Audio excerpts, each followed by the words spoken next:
एक बार पुनः आप सभी का साहित्य व्याख्या में स्वागत है। सुमित्रानंद पंत की कविता परिवर्तन की व्याख्या हम आज शुरू करेंगे। इससे पहले हम लोग नौका विहार पढ़ चुके हैं, तो शुरू करते हैं सुमित्रानंद पंत के कविता परिवर्तन के प्रथम पद की व्याख्या, जिसका प्रारंभ होता है कहाँ आज वह पूर्ण पुरातन। पहली लाइन में कवि का पूरा उद्देश्य स्पष्ट हो जाता है। आज और बीते हुए कल की तुलना करते हुए कवि अपने भावों को व्यक्त करते हुए कहता है कि आज वो परिस्थितियां नहीं हैं जो पहले हुआ करती थी।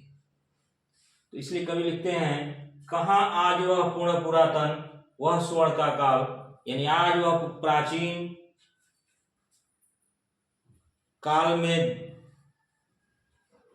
दिखने वाला, सुना जाने वाला जो स्वर्ण काल था वह आज कहाँ है।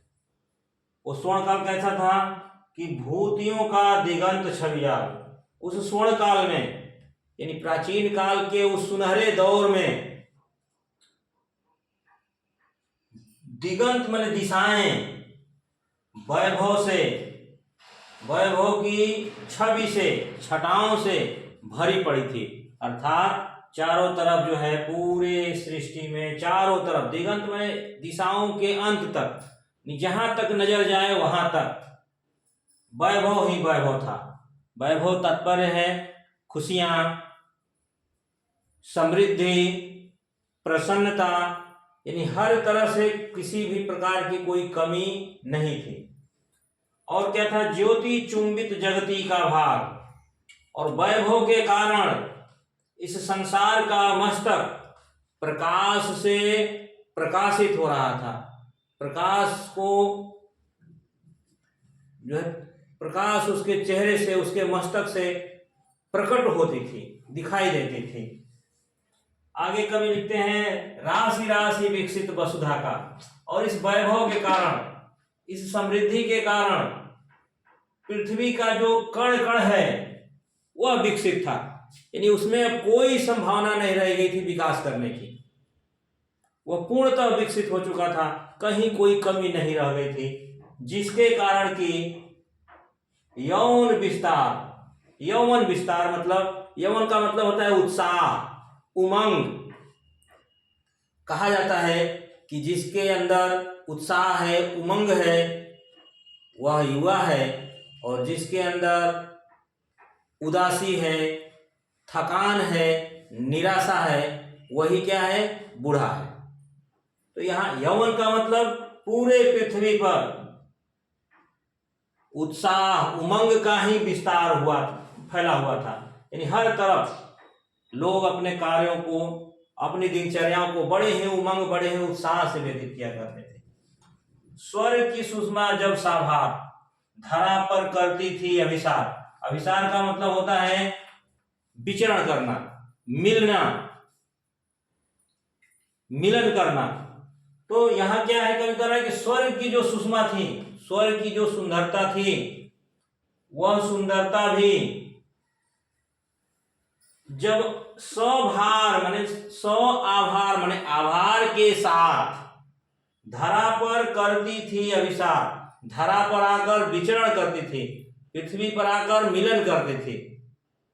यानी स्वर्ग की जो सुषमा थी, स्वर्ग की जो विशेषता थी, वह भी पृथ्वी पर आकर धन्य होती थी। कब? प्राचीन काल में।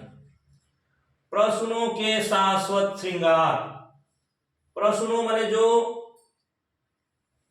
उत्पादकता है, या जो प्रकृति है, प्रकृति के जो पेड़ पौधे हैं, उनका जो श्रृंगार था वह शाश्वत था, यानी हमेशा रहने वाला था। वो हमेशा सुंदर दिखते थे। स्वर्ण भृंगों के गंध बहार। और उन प्रश्नों पर, उन पौधों पर, फूलों पर जो है स्वर्ण भृंगों के, यानी सुनहरे सुनहरे जो है भृंगों के, भंवरों के जो है गंध और बहार फैली हुई थी। भृंग मड़ाते थे, उसमें से सुगंध निकलती थी, गूंज उठते थे बारंबार। और उनका यानी भौरों का गुंजार जो है बार बार जो है गूंजता रहता था। सृष्टि के प्रथमोद्गार, और वो गुंजार के द्वारा मानो इस सृष्टि के प्रथम उद्गार यानी सृष्टि का जो है भाव को व्यक्त करते हों। उद्गार वो होता है जो हमारे हृदय से निकलता है, तो मानो वही यानी भृंग जो गुंजायमान करते थे वो मानो सृष्टि के इस विकास को देखकर उनके हृदय से प्रथम उद्गार होता था। सृष्टि की स्थिति क्या थी? नग्न सुंदरता थी सुकुमार, रिद्धि और सिद्धि अपार, यानी कहीं कोई प्रयास नहीं, कहीं कोई बनावटीपन नहीं। सृष्टि जो थी नग्न सुंदरता का मतलब कहीं कोई जो है बनावटी नहीं, प्रकृति के जो चीजें जैसी थी वैसी ही थी, उसमें मनुष्य अपने तरफ से कोई प्रयास नहीं किया था। आज की परिस्थिति क्या है? हम तालाब बनाते हैं तो उसको हम अपने से सौंदर्यीकरण करते हैं, जरूरत पड़ती है, क्योंकि मानव इतना स्वार्थी हो गया कि उसके तरफ प्रदूषित फैला देता है, गंदगी कर देता है, फिर उसको सुंदर करने के लिए हमें प्रयास करना पड़ता है। पेड़ पौधों की हम छटाई करते हैं, कटाई करते हैं, उसको सुंदर बनाते हैं, लेकिन उस समय इस सब चीजों की कोई जरूरत नहीं थी। सारी चीजें इतने सही ढंग से, इतनी सुंदर ढंग से थी कि वो अपने प्राकृतिक रूप में ही अत्यंत सुंदर दिखती थी। इसीलिए कवि कहता है कि नग्न सुंदरता थी सुकुमार, क्योंकि वह क्या था? अभी सृष्टि का प्रथम उद्गार, प्रथम विकास था, इसलिए वह अभी अत्यंत कोमल सुकुमार था। और रिद्धि सिद्धि थी अपार, यानी हर तरफ प्रसन्नता और खुशी और धन धान्य से भरा हुआ था। आए विश्व का स्वर्ण स्वप्न, संस्कृति का प्रथम प्रभात। और इस प्रकार से यहाँ से ये सब चीजें जो है कवि कह रहा है कि ये सब जिस जो चीजें हैं, इस प्रकार से विश्व का जो स्वर्ण स्वप्न था, यानी इस विश्व का जो सुनहरा स्वप्न था, इस रूप में आया और संस्कृति का प्रथम प्रभात हुआ।